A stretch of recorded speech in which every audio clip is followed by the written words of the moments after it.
ভারতীয় গণমাধ্যমগুলো বলছে এই আগস্টেই অন্তত দুবার চূড়ান্ত হওয়ার পর শেষ মুহূর্তে বাতিল হয়েছে প্রধানমন্ত্রী তারেক রহমানের ভারত সফর।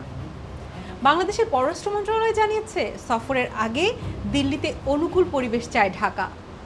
প্রধানমন্ত্রীর এই সফরের পেছনের আসল জটিলতা কোথায়? শেখ হাসিনা ফ্যাক্টর নাকি অন্য কিছু? আর এই কূটনৈতিক অচলাবস্থাকে দিল্লি বা কিভাবে দেখছে, চলুন জেনে নেওয়া যাক।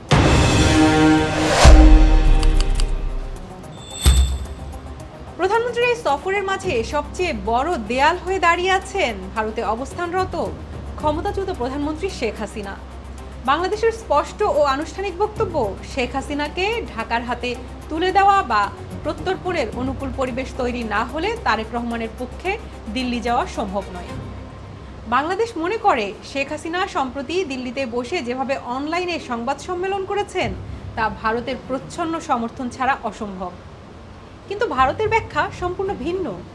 দিল্লির দাবি, শেখ হাসিনা ভারতে বসে যেসব মন্তব্য করছেন তা তার ব্যক্তিগত বিষয়, ভারতের সাথে এর কোনো সম্পর্ক নেই। তবে আসল সত্যিটা কি জানেন? ঢাকা বা দিল্লি এখন একে অপরকে বিশ্বাস করছে না। বিবিসি বাংলার এক প্রতিবেদনে বলা হয়েছে, ভারতের উচ্চপদস্থ কর্মকর্তাদের ধারণা বাংলাদেশে শেখ হাসিনাকে ফিরিয়ে আনলে বিএনপির অভ্যন্তরীণ রাজনীতি আরও জটিল হতে পারে।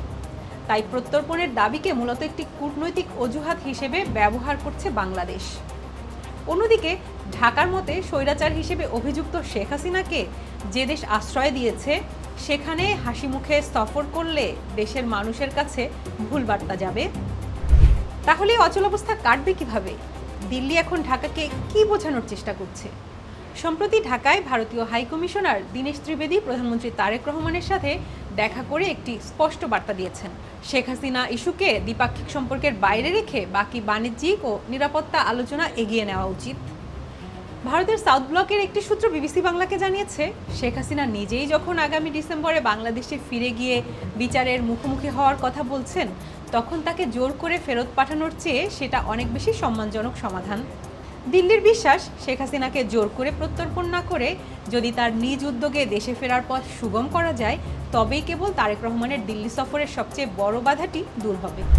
শেখ হাসিনাকে নিয়ে এত জটিলতার পরও ভারত কিন্তু দারুণভাবে চায় তারেক রহমান যেন দ্রুত দিল্লি সফর করেন। কেন বলুন তো? কারণ বিগত 2 বছর ধরে বাংলাদেশে ভারতের শত শত কোটি ডলারের প্রকল্প আটকে রয়েছে। গঙ্গা চুক্তির নবায়ন সংক্রান্ত আলোচনা পুরোপুরি বন্ধ।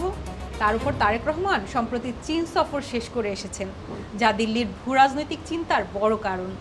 এখন ভারতের দৃষ্টি আসছে সেপ্টেম্বরের দ্বিতীয় সপ্তাহে দিল্লিতে অনুষ্ঠিত হতে যাওয়া ব্রিক্স শীর্ষ সম্মেলনের দিকে। ভারত মনে করছে দ্বিপাক্ষিক সফর হিসেবে না আসলেও বিমস্টেক প্রধান হিসেবে বহুপাক্ষিক এই আন্তর্জাতিক ফোরামে তারেক রহমানের আসার চমৎকার সুযোগ রয়েছে। আন্তর্জাতিক রীতি অনুযায়ী ভারত পাকিস্তানের মতো প্রতিদ্বন্দ্বী দেশগুলোকেও এমন ফোরামে এক টেবিলে বসতে হয়। আর তারেক রহমান দিল্লি সফর করলে নরেন্দ্র মোদীর সাথে তার আলাদা অনসাইট বৈঠক হওয়াটাও নিশ্চিত। ভারতীয় কর্মকর্তাদের মতে, শেখ হাসিনা ইস্যুতে তারা নিজেদের অবস্থান পরিষ্কার করেছেন এবং সমাধানের একটি রূপরেখাও তুলে ধরেছেন।